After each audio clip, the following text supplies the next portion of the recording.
Happy Hunting features Martin Dingle Wall as Warren Novak, a criminal on the run stopping over in a remote border town before he hopes to disappear into Mexico forever. But just when it seems he's left all his troubles behind, the psychotic locals make Warren one of several targets in their twisted annual hunting game. Greetings, Cinemaniacs, I'm Cinematico Magnifico of AmoralCrackpot.com, and welcome to the Nightly Chill. Happy Hunting, from the writing-directing pair of Joe Deitch and Louis Gibson, is 2 parts Redneck Running Man, 1 part The Purge, and 1 part Saw. The movie is mostly centered around an annual event in which the locals cheer on a group of hunters tasked with killing a group of unwilling targets for points and notoriety. And this deadly game is played for 2 reasons. The first is that it allows the town to vent their frustrations without judgment or punishment every year. And second, it serves to scare everyone, including any surviving targets, into a better life. And easily, the best aspect of the movie is how it toys with the notion that this version of the most dangerous game actually works. The people in town are depicted as fairly normal, rather than bloodthirsty maniacs. And one of their own, a prominent character in the movie, is a living example of how such a cruel gang can change someone for the better, changing him from a drunken wife-beater to a sober, wholly reformed husband and citizen. Unfortunately, the movie reduces everyone into a one-dimensional stereotype, with a weird little trait and almost zero motivation, and it squanders what little merit it earns with its fresh take on worn-out material by choosing to dedicate way too much time on Martin Wall's lifeless joke of a character and his all-over-the-place plight.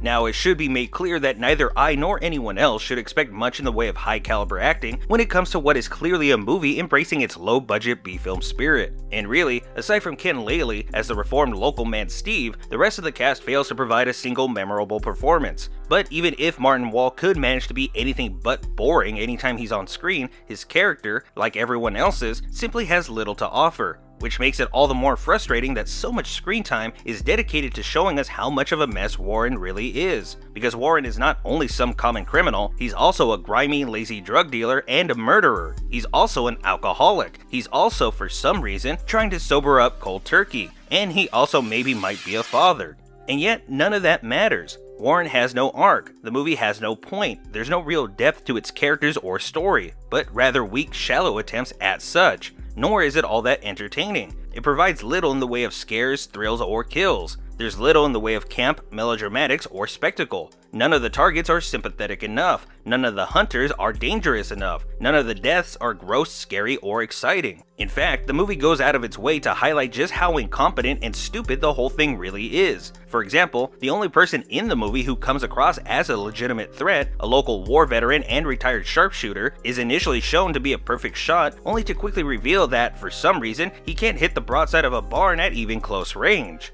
In short, nothing in Happy Hunting is, ironically enough, executed properly. A movie like Happy Hunting has to be at least one of 2 things: a well-crafted introspective commentary on morals and ethics in matters of life or death, or an over-the-top spectacle that can just barely be called a commentary on the same thing. What it can't be, what it should never be, is a boring movie that has nothing to say.